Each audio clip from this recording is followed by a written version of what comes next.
बिस्मिल्लाहिर्रहमानिर्रहीम। Dear students, अस्सलाम वालेकुम। Welcome to the laser physics course. आज के इस वीडियो लेक्चर में हम Einstein relation and also stimulated emission of light के मुतल्लिक बात करेंगे। प्रीवियस लेक्चर में हमने absorption, spontaneous emission and also stimulated emission of light के मुतल्लिक डिटेल से डिस्कस कर लिया था और हमने प्रीवियस लेक्चर में rate of absorption, rate of spontaneous emission and rate of stimulated emission of light के मुतल्लिक भी बात की थी। जैसा कि आपको मालूम है कि इस कोर्स के स्टार्टिंग में हमने एक गोल सेट किया था कि थ्रू आउट दिस कोर्स हम ऐसे मैकेनिज़्म और ऐसे ऑप्टिकल डिवाइसेस के मुतल्लिक बात करेंगे कि जो लाइट को एम्पलीफाई करें।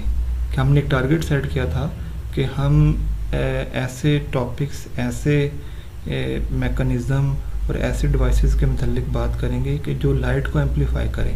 क्योंकि हमने फर्स्ट लेक्चर में देख लिया था कि अगर लाइट और मैटर आपस में इंटरेक्ट करते हैं तो लाइट की इंटेंसिटी ग्रेजुअली एक्सपोनेंशियली जो है वो डिक्रीज़ होती है। लेकिन हमने ये टारगेट सेट किया था कि हम एक ऐसा मैकेनिज़्म, एक ऐसी डिवाइस फैब्रिकेट करने जा रहे हैं, एक ऐसी डिवाइस के मुतल्लिक बात करने जा रहे हैं कि जो लाइट की इंटेंसिटी को डिक्रीज़ ना करे बल्कि लाइट की इंटेंसिटी को एक्सपोनेंशियली जो है वो इंक्रीज़ करे।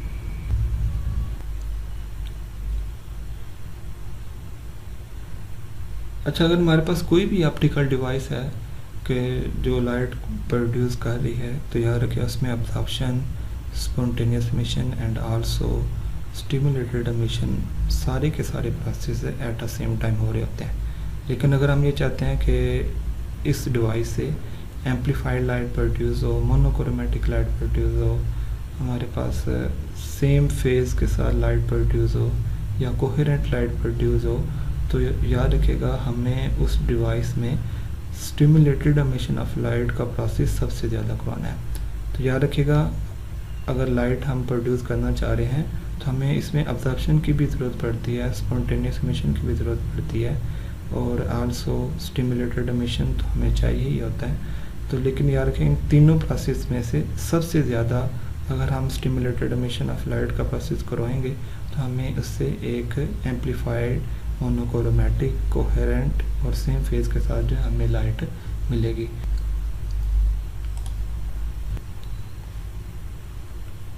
तो याद रखिएगा अगर आप लेज़र लाइट प्रोड्यूस करना चाह रहे हैं, एक एम्पलीफाइड लाइट प्रोड्यूस करना चाह रहे हैं तो सबसे ज़्यादा स्टिमुलेटेड एमिशन ऑफ लाइट का प्रोसेस होना चाहिए as compare to the absorption and as compare to the spontaneous emission. तो आइंस्टाइन रिलेशन में if we have equilibrium conditions mean the number of atom absorbing photons per second per unit volume is equal to हमारे पास क्या होगा, the number of atoms emitting photons per unit volume।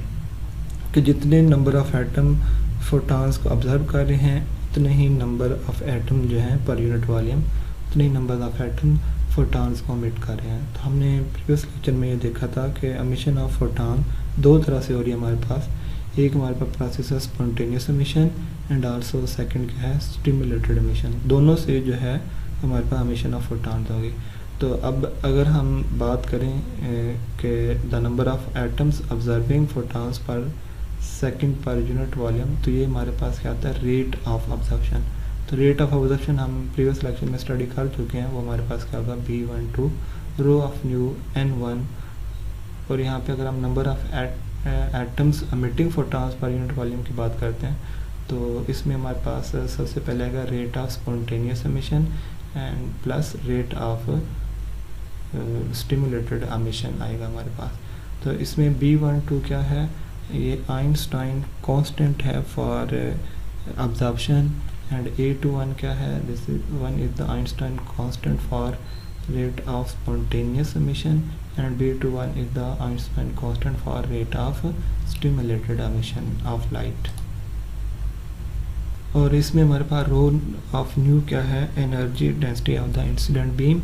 N1 is the population at the lower energy level and N2 is the population at the higher energy level। क्योंकि यहाँ पे हमने consider ये किया था कि हमारे पास दो एनर्जी लेवल हैं और E1 एंड E2। E1 हमारे पास लोअर एनर्जी लेवल है जिसमें पॉपुलेशन क्या है हमारे पास N1 और हायर एनर्जी लेवल हमारे पास E2 है जिसमें पॉपुलेशन क्या हमारे पास N2 है। तो हम फर्दर इसको सॉल्व करते हैं।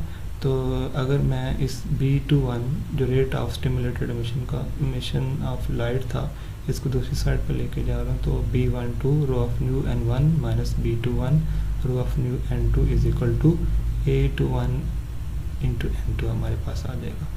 तो यहाँ से अगर हम रो ऑफ न्यू कॉमन लिया तो हमारे पास ये कुछ इस तरह से रिलेशन बन जाएगा, rho of nu into B12 N1 minus B21 N2 is equal to A21 N2। और अगर इस फैक्टर को ये जो हमारे पास रिलेशन है दूसरी साइड पे हम डिवाइड करते हैं तो रो ऑफ न्यू हमारे पास आ जाएगा A21 N2 divided by B12 N1 minus B21 into N2। This one is the equation number 1। Already हम डिस्कस कर चुके हैं कि हमारे पास जो रिलेटिव पॉपुलेशन है वो हमारे पास क्या होगा N2 over N1 is equal to E की पावर जो है एक्सपोनेंशियल जो हमारे पास में एक्सपोनेंशियल में हमारे पास आ रहा है E2 minus E1 over KT। और अगर हम इसको उल्ट कर देते हैं एंड यहाँ पे हम इसको उल्ट कर दें N1 और N2 कर देते हैं तो यहाँ से हमारे पास नेगेटिव साइन डिसअपीयर हो जाएगा। तो हमारे पास E raised to power E2 minus E1 over KT। और E2 माइनस E1 हमारे पास क्या किसके इक्वल होगा H न्यू के। तो हमारे पास रिलेटिव पॉपुलेशन का जो मैथमेटिकल रिलेशन है N1 over N2 is equal to E raised to power H nu over KT आएगा हमारे पास। हमने प्रीवियस लेक्चर में N2 ओवर N1 लिखा था, अगर आप N2 ओवर N1 लिखेंगे तो N2 over N1 is equal to E raised to power minus H nu over KT आएगा। तो अगर आप N1 ओवर N2 यहाँ पे लिख रहे हैं तो हमारे पास N1 over N2 is equal to E raised to power H nu over KT के इक्वल आएगा। This one is relation number 2। अच्छा, रिलेशन नंबर 1 में हमने energy density of incident beam जो है उसका रिलेशन हमने ड्राइव कर लिया था, और इक्वेशन नंबर 2 में हमने रिलेटिव पॉपुलेशन का मैथमेटिकल रिलेशन जो है वो हमने ड्राइव कर लिया। अगर हम इक्वेशन नंबर 1 को दोबारा यहाँ पे लिखते हैं तो इसे मज़ीद सिंप्लीफाई करते हैं तो इसमें अगर आप B12 और N2 डिनोमिनेटर में से कॉमन लेते हैं तो हमारे पास ये रिलेशन कुछ इस तरह से आएगा। अगर हमने कॉमन लिया तो यहाँ पे N1 ओवर N2 हमारे पास का फैक्टर आ जाएगा, हमारे पास यहाँ पे माइनस B21 ओवर B12। और अगर यहाँ से आप N2 डिनोमिनेटर भी हमारे पास देख सकते हैं, N2 डिनोमिनेटर में भी है तो यहाँ से कैंसिल आउट हो जाएंगे। तो हमारे पास जो रो ऑफ न्यू है जिसे हमने energy density of the incident beam कहा था वो हमारे पास आफ्टर सिंप्लीफिकेशन हमारे पास वो कुछ इस तरह से रिलेशन बन जाएगा जिसे हम इक्वेशन नंबर 3 कह रहे हैं। हमने रिलेशन नंबर 3 में हमारे पास ये फैक्टर N1 ओवर N2 का आ रहा है which is the relative population, और हमने इक्वेशन नंबर 2 में ऑलरेडी हम N1 ओवर N2 की वैल्यू ड्राइव कर चुके हैं। तो N1 ओवर N2 हमारे पास किसके इक्वल है E raised to power H nu over KT। तो by using equation number 2 in 3 तो हमारे पास जो रिलेशन बनेगा energy density of incident beam rho of nu का वो हमारे पास कुछ इस तरह से होगा। तो A21 ओवर B12 और E raised to power H nu over KT minus B21 over B12। तो यहाँ पे याद रखिएगा A21 जो है ये स्पॉन्टेनियस एमिशन जो Einstein constant for spontaneous emission था, और B12 is the Einstein coefficient for absorption and B21 is the Einstein coefficient for stimulated emission है। तो ये एक रिलेशन था रो ऑफ न्यू का energy density of incident beam का कि जो आइंस्टाइन ने इन 1917 जो है हमें कैलकुलेट करके दिया था। तो याद रखिएगा इससे पहले बिफोर 1917 मैक्स प्लैंक ने भी रो ऑफ न्यू की वैल्यू जो है वो कैलकुलेट की थी, और रो ऑफ न्यू जो according to the Max Planck जो according to the Planck's law हमारे पास कुछ इस तरह से है। तो इसमें आप देखते हैं rho of nu is equal to 8 pi H nu cube mu cube our C cube into 1 our E raised to power H nu over KT minus 1 है। So if we compare this one is the relation number 5, तो याद रखिएगा इसमें 8 pi H ये constant है, new क्या हमारे पास ये फ्रीक्वेंसी है, और म्यू क्या है हमारे पास refractive index of the medium है, and C is the velocity of the light in the vacuum. तो यहाँ पे 8 बाई एच ये कांस्टेंट है, सी भी कांस्टेंट है, म्यू भी हम यहाँ पे कांस्टेंट कंसिडर करेंगे। जस्ट न्यू जो है फ्रीक्वेंसी वो हमारे पास एक वेरिएबल होगा कि जिसे हम चेंज कर सकते हैं। तो इस रिलेशन को रो ऑफ न्यू जो मैक्स प्लैंक लॉ से हमने ड्राइव किया था, या जो मैक्स प्लैंक ने हमें रो ऑफ न्यू का एक मैथमेटिकल रिलेशन दिया था, हम इसे इक्वेशन नंबर 5 कह रहे हैं। तो this one is the relation rho of nu की जो वैल्यू है according to the Einstein, and this one is according to the Planck's law. तो if we compare equation number 4 and 5, तो हम ये देख सकते हैं कि ऑलमोस्ट ये हमारे पास सेम ही रिलेशन है, क्योंकि आप देख सकते हैं कि E raise to power H nu और के टी यहाँ पे भी मौजूद है, तो ये यहाँ पे भी मौजूद है। तो यहाँ पे जस्ट एक हमारे पास आइंस्टाइन एक्स्ट्रा जो है दो कांस्टेंट इंट्रोड्यूस कराए हैं, लेकिन यहाँ पे मैक्स प्लैंक के अकॉर्डिंग यहाँ पे 1 आ रहा है। तो अगर हम इन दोनों को कंपेयर करते हैं, अगर हम ये कहते हैं कि हमारे पास B21 is equal to B12 है, तो डेफिनेटली ये कट जाएंगे, तो हमारे पास मैथमेटिकल रिलेशंस में हमारे पास ये क्या आ जाएगा, इक्वल टू 1 आ जाएगा। तो अगर हम ये कहते हैं कि B21 इज़ इक्वल टू हमारे पास इसके B12, तो ये हमारे पास रिलेशन क्या बन जाएगा, E raise to power H nu over K T minus 1। तो ये ऑलमोस्ट फिर हमारे पास ये सेम होगा जिस तरह प्लैंक्स ने ये कैलकुलेट किया था। अगर हम नेक्स्ट इसमें देखते हैं कि if we compare energy densities in question number 4 and 5, तो अगर हम ये कंसिडर करते हैं कि B21 is equal to B12 and A21 और B12, कि ये जो हमारे पास कांस्टेंट था A21 और B12 किसके इक्वल है, हमारे पास इस कांस्टेंट के इक्वल है, ये इस जो हमारे पास टर्म के इक्वल है। तो हमारे पास जो मैक्स प्लैंक ने रो ऑफ न्यू की वैल्यू कैलकुलेट की थी और जो आइंस्टाइन ने रो ऑफ न्यू की वैल्यू कैलकुलेट की थी, हमारे पास दोनों सेम हमारे पास वैल्यूज़ आ जाएंगी। तो अगर हम कंसिडर करें कि B21 इज़ इक्वल टू, मैं सिर्फ रिपीट कर रहा हूँ कि अगर हम ये कंसिडर कर रहे हैं कि B21 इज़ इक्वल टू हमारे पास किसकी है, B12 के, और A21 और B12 हमारे पास किसके इक्वल है, 8 by H new cube mu cube और सी क्यूब के हैं। तो देन आइंस्टाइन ने जो रो ऑफ न्यू की वैल्यू कैलकुलेट की थी और मैक्स प्लैंक ने जो रो ऑफ न्यू की वैल्यू कैलकुलेट की थी, हमारे पास दोनों जो है वो सेम हमारे पास मैथमेटिकल रिलेशन बन रहे हैं अगर ये हमारे पास कंडीशन फुलफिल करते हैं। तो याद रखिएगा equation number 6 and 7 are called the Einstein relations, these are called the Einstein relations. अच्छा, अगर हम ये कहते हैं कि B21 इज इक्वल टू हमारे पास क्या है, B12 is the Einstein coefficient for जो कांस्टेंट है for absorption, and for this one is the Einstein constant for stimulated emission. तो अगर हम ये कंसिडर कर रहे हैं कि ये दोनों इक्वल हैं, तो इक्वेशन नंबर 7 को हम कुछ इस तरह से भी लिख सकते हैं। यहाँ पे A21 और B12 था, तो मैं अगर B12 और A21 लिख देता हूँ, तो यहाँ पे भी ये इसे उल्ट जो है हम कर देंगे, C क्यूब और 8 बाई एच न्यू क्यूब और म्यू क्यूब आ जाएगा इसमें।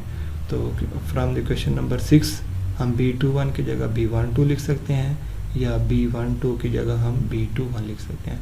तो यहाँ पे B12 की वजह हम क्या यूज़ कर रहे हैं, B21 इज इक्वल टू क्या हो जाएगा, C क्यूब और 8 by H new cube mu cube into A21। ये जो हमारे पास डिनोमिनेटर में A21 था, इसको हमने इस साइड पे मल्टीप्लाई कर दिया, तो हमारे पास रिलेशन क्या बन गया, B21 is equal to C cube और 8 by H cube mu cube into A21।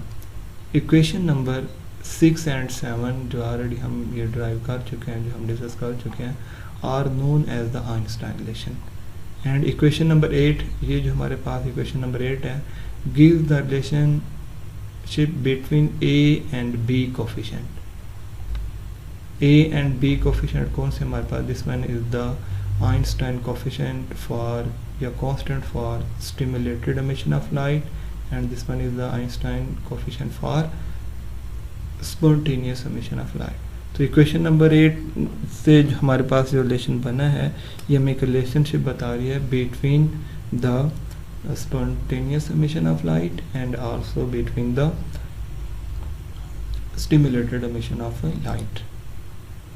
अच्छा, इक्वेशन नंबर 8 जो है वो हमें रिलेशनशिप बता रही है between the Einstein coefficient of stimulated emission of light and also the Einstein coefficient for spontaneous emission of light.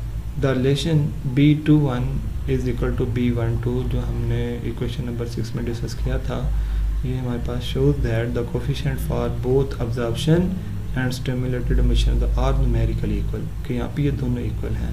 B21 and is equal to हमारे पास B1. हमने rate of absorption, rate of spontaneous emission and rate of stimulated emission के मतलब बात की थी. तो हमने B21 and B12 को जो है वो probability of stimulated emission and probability of absorption का नाम भी दिए थे. तो B21 is equal to B12 का मतलब ये है कि जितनी प्रोबेबिलिटी हमारे पास स्टिमुलेटेड एमिशन ऑफ लाइट की है उतनी ही हमारे पास प्रोबेबिलिटी ऑब्जर्प्शन ऑफ लाइट की है हमारे पास. तो the equality implies the following: when an atom with two energy levels is placed in the radiation field, the probability for upward या absorption transition is equal to the probability for downward stimulated emission transition. तो याद रखिएगा ये जो मैं relation ये बता रहे हैं कि अगर हमारे पास एक एटम है, एक ऐसा सिस्टम है कि which consist on the two energy levels, कि एक में हमारे पास E1 एक एनर्जी लेवल E1 है, एक E2 है हमारे पास. E1 में हमारे पास N1 पॉपुलेशन है, E2 में हमारे पास N2 पॉपुलेशन है, और हम कोई एक्सटर्नल फोटॉन इस पर फॉल करते हैं. तो कहते हैं कि जितनी प्रोबेबिलिटी है, क्योंकि याद रखिएगा अब्जॉर्प्शन में भी हमें एक्सटर्नल फोटॉन की ज़रूरत पड़ती है और स्टिमुलेटेड एमिशन में भी हमें एक्सटर्नल फोटॉन या एक्सटर्नल सोर्स ऑफ एनर्जी की ज़रूरत पड़ती है. तो याद रखें कि अगर हमारे पास कोई ऐसा सिस्टम है कि which consist on the two energy level और हम उस पर कोई एक्सटर्नल फोटॉन फॉल करते हैं, तो जो हम एक्सटर्नल फोटॉन फॉल कर रहे हैं तो याद रखिएगा वो दोनों प्रोसेस ऑब्जर्व भी हो सकता है या स्टिमुलेटेड एमिशन ऑफ लाइट भी स्टार्ट करवा सकता है.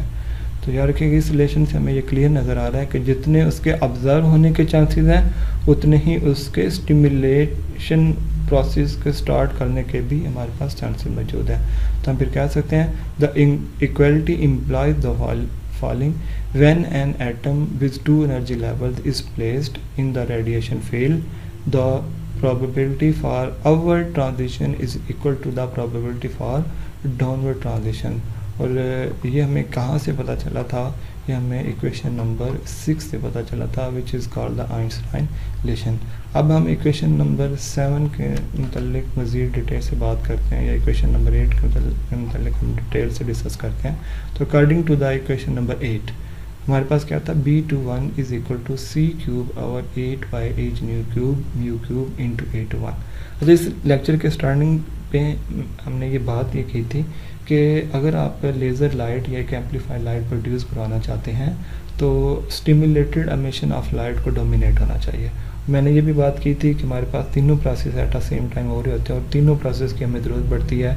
याद रखिएगा अगर आप लेज़र लाइट प्रोड्यूस करवाना चाहते हैं तो हमें अब्जॉर्प्शन की भी ज़रूरत पड़ेगी, हमें स्पॉन्टेनियस एमिशन की भी ज़रूरत पड़ेगी, तो स्टिमुलेटेड एमिशन की तो हमें ज़रूरत पड़ेगी. तो इन तीनों प्रोसेस में से फिर हमें स्टिमुलेटेड एमिशन ऑफ लाइट को डोमिनेट कराना होता है.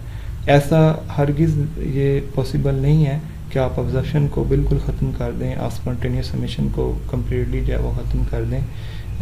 तो लेकिन हम ख़त्म तो नहीं करेंगे इन्हें कम्प्लीटली, जो है यहाँ से जो है हम ख़त्म तो नहीं करेंगे, लेकिन याद रखिएगा अगर आप लेज़र लाइट प्रोड्यूस करवाना चाह रहे हैं तो स्टिमुलेटेड एमिशन ऑफ लाइट को सबसे ज़्यादा हमें यहाँ पे डोमिनेट रखना है. तो लेकिन उसके साथ साथ हमें अब्जॉर्प्शन की भी ज़रूरत पड़ेगी. नेक्स्ट लेक्चर्स में हम कुछ मैथमेटिकल रिलेशन ड्राइव करेंगे जिससे हमें ये क्लियर हो जाएगा कि हमें अब्जॉर्प्शन का एंड आल्सो स्पॉन्टेनियस एमिशन का प्रोसेस भी यहाँ पे करवाना जो है वो ज़रूरी है, अदरवाइज़ हम लेज़र लाइट प्रोड्यूसर नहीं करवा सकते. तो अगर हम इक्वेशन नंबर 8 को डिस्कस करें तो हमारे पास क्या B21 is the Einstein coefficient, या हमारे पास जो कांस्टेंट है for stimulated emission of light, and this one is the Einstein constant या कोफिशिएंट ऑफ जो है Einstein coefficient for spontaneous emission of light. तब मैंने ये बात की थी कि स्टिमुलेटेड एमिशन ऑफ लाइट को as compare to absorption as compare to the spontaneous emission वो ज़्यादा होना चाहिए.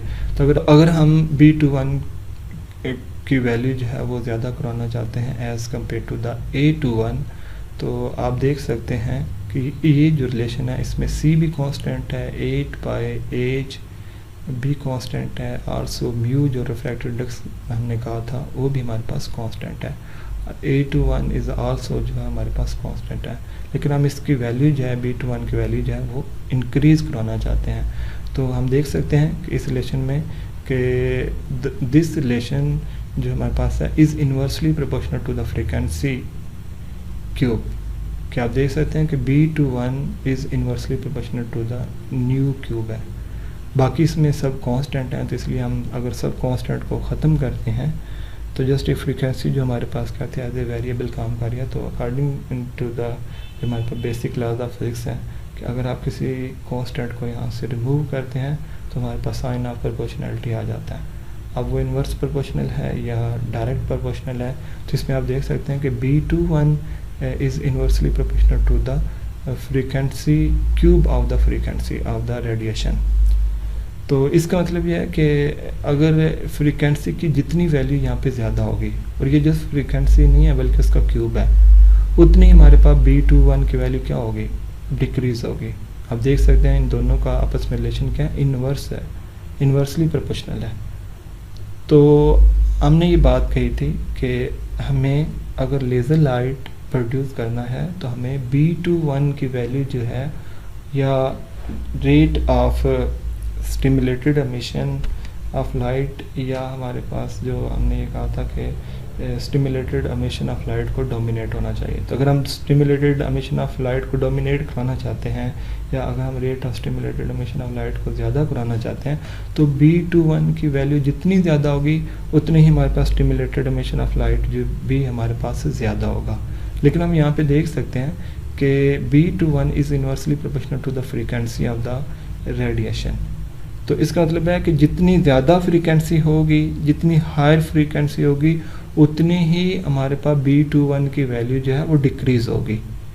तो इसका हम इस तरह से भी हम डिस्कस कर सकते हैं कि जितनी ज़्यादा यहाँ पे हमारे पास फ्रीक्वेंसी होगी उतने ही रेट ऑफ स्टिमुलेटेड एमिशन के होने के चांसेस जो हैं वो डिक्रीज़ हो रहे हैं। तो इसी वजह से हम फिर ये कह सकते हैं, क्योंकि मैंने स्टार्टिंग पे भी बात की थी कि जितनी हायर फ्रीक्वेंसी हमारे पास मौजूद होगी उतने ही उससे लेज़र लाइट या उस रेडिएशन की लेज़र लाइट प्रोड्यूस करना मुश्किल होगी। कि अगर हम कंपेयर करते हैं विजिबल रीजन को और यूवी रीजन को, तो हमने ये कहा था कि विजिबल रीजन की फ्रीक्वेंसी जो है वो हमारे पास कम है, इफ़ यू रिमेंबर कि हमने ये बात की थी, और उसकी वेवलेंथ ज़्यादा है। तो अब वेवलेंथ उसकी अगर ज़्यादा है तो उसकी डेफिनेटली फ्रीक्वेंसी क्या होगी, कम होगी। तो इसलिए हम विजिबल लेज़र लाइट जो है वो ईज़िली प्रोड्यूस कर सकते हैं as compare to the UV laser light produce करना इसलिए मुश्किल है क्योंकि यूवी की जो हमारे पास फ्रीक्वेंसी है वो क्या है, ज़्यादा है। तो अब हम यहाँ से क्लियरली हमें ये पता चल रहा है आइंस्टाइन रिलेशन से कि जितनी ज़्यादा फ्रीक्वेंसी होगी उतने ही b21 या हमारे पास Einstein coefficient for stimulated emission वो हमारे पास डिक्रीज़ हो जाएगा। तो अगर हम कंपेयर करते हैं, चलिए हम मज़ीद डिटेल से डिस्कस कर लेते हैं कि अगर हम कंपेयर करते हैं कि विजिबल रीजन में हमारे पास 3 कलर्स को हमने डिस्कस किया था, रेड, ग्रीन, ब्लू। तो अब हम इनमें से देखते हैं कि रेड कलर का लेज़र प्रोड्यूस करना आसान है या ब्लू कलर या ग्रीन कलर का।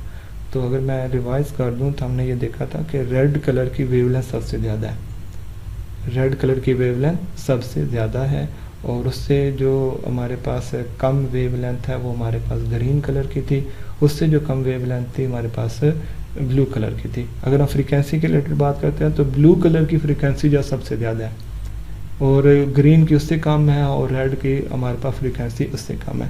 तो याद रखिएगा जो कलर्स या जो रेडिएशन जिनकी जितनी ज़्यादा फ्रीक्वेंसी होगी उतने ही उन्हें प्रोड्यूस करना या उनसे लेज़र लाइट प्रोड्यूस करना, उन कलर्स के लेज़र लाइट प्रोड्यूस करना उतना ही मुश्किल होगा।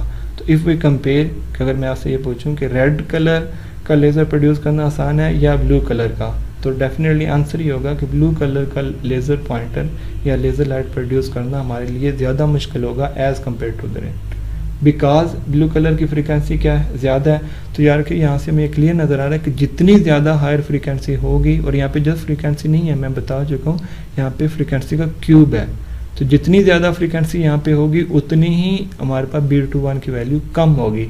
लेकिन यहाँ पे अगर हम जितनी फ्रीक्वेंसी यहाँ पे डिक्रीज़ करते हैं उतनी ही हमारे पास B21 की वैल्यू जो है हमारे पास इंक्रीज़ होगी। तो इसका मतलब है कि हम बहुत आसानी से ऐसी लेज़र लाइट प्रोड्यूस करवा सकते हैं जिनकी फ्रीक्वेंसी क्या है, कम है, या जिनकी वेवलेंथ क्या है, ज़्यादा है। तो इसलिए हम कहते हैं अगर एक्सरे की बात करते हैं, अगर हम एक्सरे और विजिबल रीजन की बात करते हैं तो एक्सरे की तो फ्रीक्वेंसी बहुत ज़्यादा है, एक्सरे की फ्रीक्वेंसी जो है यूवी से भी ज़्यादा है। तो जितना ज़्यादा हम हाई फ्रीक्वेंसी की तरफ जाएंगे उतने ही हमारे पास स्टिमुलेटेड एमिशन ऑफ लाइट का होना जो है या उसका डोमिनेट होना हमारे पास डिक्रीज़ होता जाएगा। तो जितना स्टिमुलेटेड एमिशन ऑफ लाइट का हमारे पास प्रोसेस डिक्रीज़ होगा तो उतने ही हमारे लिए डिफ़िकल्ट होता जाएगा कि हम जो है उस फ्रीक्वेंसी की या उस रेडिएशन की जिसकी फ्रीक्वेंसी हमारे पास ज़्यादा है कि उसकी हम जो है लेज़र लाइट प्रोड्यूस कर सकें। मैं उम्मीद करता हूँ कि ये बात आपको क्लियर होगी। तो याद रखें कि अगर हम बात करते हैं रेड और ग्रीन कलर की, तो रेड कलर का लेज़र पॉइंटर जो है या लेज़र लाइट प्रोड्यूस करना हमारे लिए आसान है as compare to the green colour.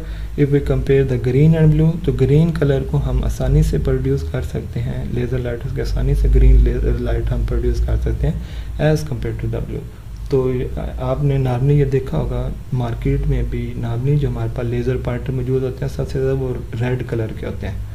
तो उसकी मेन रीज़न ये है कि हम रेड कलर की जो है रेडिएशन वो जो है लेज़र लाइट जो बहुत आसानी से प्रोड्यूस कर सकते हैं। तो इसी तरह से अगर हम इंफ्रारेड और UV and also the visible reason की बात करें तो इंफ्रारेड में हमारे पास फ्रीक्वेंसी मज़ीद डिक्रीज़ हो जाती है और उसमें वेवलेंथ मज़ीद इंक्रीज़ हो जाती है।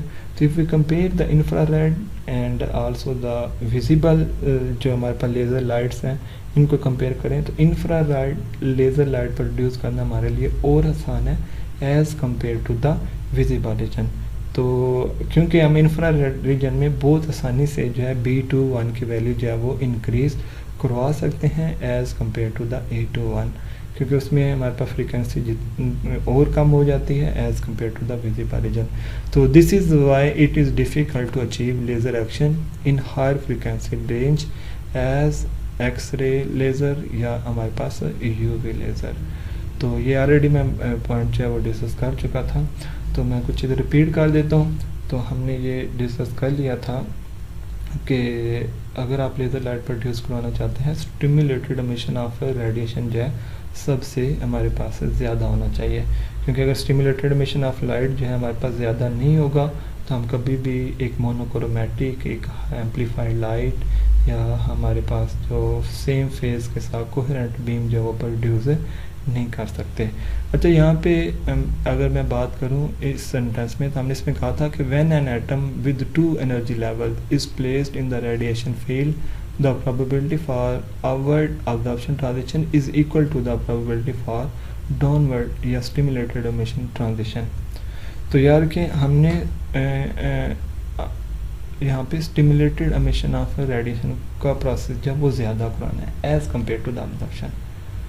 तो अब it depends upon the population of the energy level. तो याद रखिएगा अगर मैं जस्ट अब्जॉर्प्शन और स्टिमुलेटेड एमिशन ऑफ रेडिएशन की बात करता हूँ तो हम ये चाहते हैं कि स्टिमुलेटेड एमिशन ऑफ रेडिएशन ज़्यादा हो as compare to the absorption. तो उसके लिए अब ये ज़रूरी है कि अगर हमारे पास दो एनर्जी लेवल्स हैं, एक में हमारे पास E1 है एनर्जी है और दूसरे में E2 है, एक में E1 में N1 नंबर ऑफ जो एटम्स मौजूद हैं और E2 में N2 नंबर ऑफ एटम मौजूद हैं। और हमने ये कहा था कि अगर हम एक्सटर्नल फोटॉन फॉल करते हैं तो उसके ऑब्जर्व होने के जितने चांसेस हैं उतने उसके स्टिमुलेटेड एमिशन ऑफ लाइट पर के प्रोसेस कराने के भी उतने ही चांसेस मौजूद हैं। लेकिन अब हम कौन सा प्रोसेस ज़्यादा कराना चाहते हैं? अगर आप लेज़र लाइट प्रोड्यूस करवाना चाह रहे हैं तो हमें स्टिमुलेटेड एमिशन ऑफ लाइट जो है वो सबसे ज़्यादा वो करवाना है, हमारे पास प्रोसेस डोमिनेट होना चाहिए। तो याद रखें it depends upon the population. अगर तो हमारे पास लोअर एनर्जी लेवल में N1 की वैल्यू जो है वो ग्रेटर है, कि हम कहते हैं कि अगर जो है मोस्ट इम्पॉर्टेंट ये मैं बात बता रहा हूँ, प्लीज़ आप ये बुक से भी ज़रा नोट से भी रीड कर लीजिएगा कि अगर हमारे पास लोअर एनर्जी लेवल में नंबर्स ऑफ एटम्स की तादाद ज़्यादा है, in other word you can say that कि population at lower energy level ज़्यादा है as compare to the higher energy level, तो हमारे पास जो प्रोबेबिलिटी ऑफ ऑब्जर्प्शन है वो ज़्यादा हो जाएगी as compare to the probability of stimulated emission. मैं रिपीट कर रहा हूँ बात को कि अगर हमारे पास लोअर एनर्जी लेवल में पॉपुलेशन या नंबर ऑफ एटम्स जो हैं वो ज़्यादा हैं as compare to the higher energy level, as compare to the higher energy level, कि लोअर एनर्जी लेवल में पॉपुलेशन ज़्यादा है, तो हमने ये कहा था कि जो फोटान आ रहा है वो ऑब्जर्व भी हो सकता है और स्टिमुलेट भी क्रॉस सकता है एटम्स को। तो अगर लोअर एनर्जी लेवल में पॉपुलेशन ज़्यादा है as compare to the higher energy level, तो याद रखिएगा ऑब्जर्प्शन के होने के चांसेस जो हैं वो वहाँ पे ज़्यादा होंगे, कि जो एक्सटर्नल फोटान आएगा उसके ऑब्जर्व होने के प्रोबेबिलिटी जो है वो ज़्यादा हो जाएगी as compare to the probability of stimulation process. तो अगर हमारे पास हायर एनर्जी लेवल में पॉपुलेशन ज़्यादा है, अगर हमारे पास हायर एनर्जी लेवल में पॉपुलेशन जो है वो ज़्यादा है as compare to the lower energy level, तो याद रखिएगा स्टिमुलेशन के प्रोसेस की प्रोबेबिलिटी या स्टिमुलेटेड एमिशन ऑफ रेडिएशन के होने के चांसेस जो हैं वो इंक्रीज़ कर जाएंगे as compare to the absorption. अब अगर दोनों एनर्जी लेवल्स में, मैं 3 केसेस डिस्कस कर रहा हूँ, इन्हें मैं दोबारा रिपीट भी करता हूँ कि अगर जितने N1 हैं उतने ही N2 है। हम कहते हैं कि अगर हमारे पास 2 एनर्जी लेवल्स हैं कि जितने नंबर ऑफ एटम्स जो है हमारे पास E1 में हैं उतनी हमारे पास अगर E2 में है, in other word you can say that if N1 is equal to N2, तो याद रखिएगा अगेन जो हमारे पास अब्जॉर्प्शन के जितनी प्रोबेबिलिटी है उतनी ही हमारे पास स्टिमुलेटेड एमिशन ऑफ रेडिएशन की भी प्रोबेबिलिटी है। तो हम कहते हैं दोनों प्रोसेस के होने के चांसेस जो है हमारे पास सेम हैं। लेकिन हमने क्या डिस्कस किया था कि जो स्टिमुलेटेड एमिशन ऑफ लाइट है वो प्रोसेस जो है हमारे पास ज़्यादा होना चाहिए as compare to the absorption. हम हरगिज़ यहाँ पे ये नहीं कह रहे कि ऑब्जर्प्शन को ज़ीरो हो जाना चाहिए, स्पॉन्टेनियस एमिशन को ज़ीरो हो जाना चाहिए, बिल्कुल भी नहीं। हम ये कह रहे हैं कि स्टिमुलेटेड एमिशन ऑफ लाइट का जो हमारे पास प्रोबेबिलिटी है उसकी वो हमारे पास ज़्यादा होना चाहिए as compare to the absorption, as compare to the spontaneous emission. तो अब अगर आप स्टिमुलेटेड एमिशन ऑफ लाइट को ज़्यादा कराना चाहते हैं as compare to the absorption, तो हमें हायर एनर्जी लेवल्स में पॉपुलेशन जो है वो इंक्रीज़ करना होगी। हायर एनर्जी लेवल में जितनी पॉपुलेशन ज़्यादा होगी उतने ही हमारे पास स्टिमुलेटेड एमिशन ऑफ लाइट के होने के चांसेस ज़्यादा हैं as compare to the absorption. तो मैं इस चीज़ को रिपीट कर देता हूँ कि अगर लोअर एनर्जी लेवल में पॉपुलेशन ज़्यादा है as compare to the higher energy level, तो if we compare stimulation of light and the absorption of light, तो ऑब्जर्प्शन ऑफ लाइट के होने के चांसेस जो हैं वो ज़्यादा हैं। और इसी तरह से अगर हमारे पास हायर एनर्जी लेवल में पॉपुलेशन ज़्यादा है as compare to the lower energy level, तो हमारे पास जो स्टिमुलेशन का प्रोसेस है उसकी प्रोबेबिलिटी वो इंक्रीज़ कर जाएगी। तो it depend upon the population. तो इसका मतलब ये हुआ कि अगर हम स्टिमुलेटेड एमिशन ऑफ लाइट को ज़्यादा करवाना चाह रहे हैं, तो इसका मतलब ये हुआ कि अगर हम स्टिमुलेटेड एमिशन ऑफ लाइट को ज़्यादा कराना चाह रहे हैं तो हमें हायर एनर्जी लेवल में पॉपुलेशन को इंक्रीज़ करना होगा। तो which is called the population inversion, क्योंकि हम नॉर्मली हम देखते हैं according to the Boltzmann distribution हम देख चुके हैं कि अगर आप थर्मल इक्विलिब्रियम में हैं, कि if you are in thermal equilibrium, तो लोअर एनर्जी लेवल में पॉपुलेशन ज़्यादा है।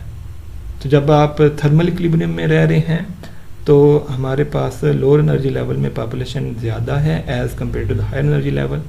तो इट्स मीन दैट कि अगर आप थर्मल इक्विलिब्रियम में हैं तो वहाँ पे ऑब्जर्प्शन के होने के चांसेस फिर क्या हैं, ज़्यादा हैं as compare to the stimulation of process. तो इट्स मीन दैट हमें यहाँ से क्लियर नज़र आ रहा है कि अगर आप लेज़र लाइट प्रोड्यूस करवाना चाह रहे हैं then we have to move away from the thermal equilibrium, क्योंकि अगर हम away from the thermal equilibrium नहीं जाएंगे तो कभी भी हायर एनर्जी लेवल में पॉपुलेशन जो है वो ज़्यादा नहीं होगी। जब हायर एनर्जी लेवल में पॉपुलेशन ज़्यादा नहीं होगी तो कभी भी स्टिमुलेशन का प्रोसेस जो है उसकी प्रोबेबिलिटी वो इंक्रीज़ नहीं होगी as compare to the absorption. तो याद रखिएगा अगर आप लेज़र लाइट प्रोड्यूस करवाना चाह रहे हैं तो हमें दो चीज़ों का हमें ख्याल रखना होगा। नंबर 1 कि हमें we have to move away from the thermal equilibrium, अब आपको ये क्लियर नज़र आ रहा होगा कि हमें away from the thermal equilibrium क्यों जाना है, क्योंकि अगर आप थर्मल इक्विलिब्रियम में हैं तो लोअर एनर्जी लेवल में पॉपुलेशन क्या होगी, ज़्यादा होगी as compare to the higher energy level. तो जब लोअर एनर्जी लेवल में पॉपुलेशन ज़्यादा होगी तो वहाँ पे फिर अब्जॉर्प्शन के होने के चांसेस क्या हैं, हमारे पास ज़्यादा हैं as compare to the stimulation. तो अगर हम तो स्टिमुलेशन का प्रोसेस जो है वो ज़्यादा कराना चाह रहे थे as compare to the absorption. तो अगर आप स्टिमुलेशन ऑफ एमिशन का प्रोसेस जो है वो ज़्यादा कराना चाह रहे हैं तो then we have to increase the population at higher energy level. तो अगर आप हायर एनर्जी लेवल पे पॉपुलेशन इंक्रीज़ करना चाह रहे हैं as compare to the lower energy level तो हमें we have to move away from the thermal equilibrium. तो अगर आप away from the thermal equilibrium जाते हैं तो हायर एनर्जी लेवल में पॉपुलेशन वो क्या हो जाएगी, इंक्रीज़ हो जाएगी as compare to the lower energy level. And such phenomena कि जिसमें हायर एनर्जी लेवल में पॉपुलेशन जो है वो इंक्रीज़ हो जाए as compare to the lower energy level, such phenomena is called the population inversion. तो याद रखिएगा, अगर आप लेज़र लाइट प्रोड्यूस करवाना चाहते हैं तो हमें पॉपुलेशन इन्वर्ट करवाना होगी।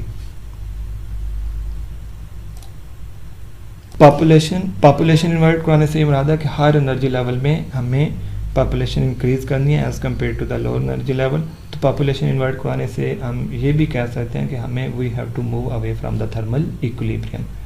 और सेकेंडली हमें किसी भी तरह से जो है वो स्टिमुलेशन का प्रोसेस जो है, स्टिमुलेटेड एमिशन ऑफ लाइट का प्रोसेस जो है वो डोमिनेट रखना है as compare to the absorption as compare to the spontaneous emission. तो यहाँ से हमने देख लिया इस लेक्चर में कि हम how we can dominate the stimulated emission of light as compare to the absorption. इंशाल्लाह हम नेक्स्ट लेक्चर में डिस्कस करेंगे कि how we can increase the stimulation emission of light, stimulated emission of light as compared to the जो है हमारे पास है स्पॉन्टेनियस एमिशन। इस लेक्चर में हमने देख चुका था कि अगर हम फ्रीक्वेंसी डिक्रीज़ कर दें तो हमारे पास B21 या स्टिमुलेटेड एमिशन ऑफ लाइट ज़्यादा हो जाता है एज़ कम्पेयर टू द जो हमारे पास है absorption as compare to the spontaneous emission of light. तो इंशाल्लाह हम रिमेनिंग जो है हाउ वी कैन इंक्रीज या how we can dominate the stimulated emission of light as compare to the absorption and also as compare to the spontaneous emission, इंशाल्लाह हम next lecture में इसे मज़ीद डिटेल से डिस्कस करते हैं। Thank you for watching this video.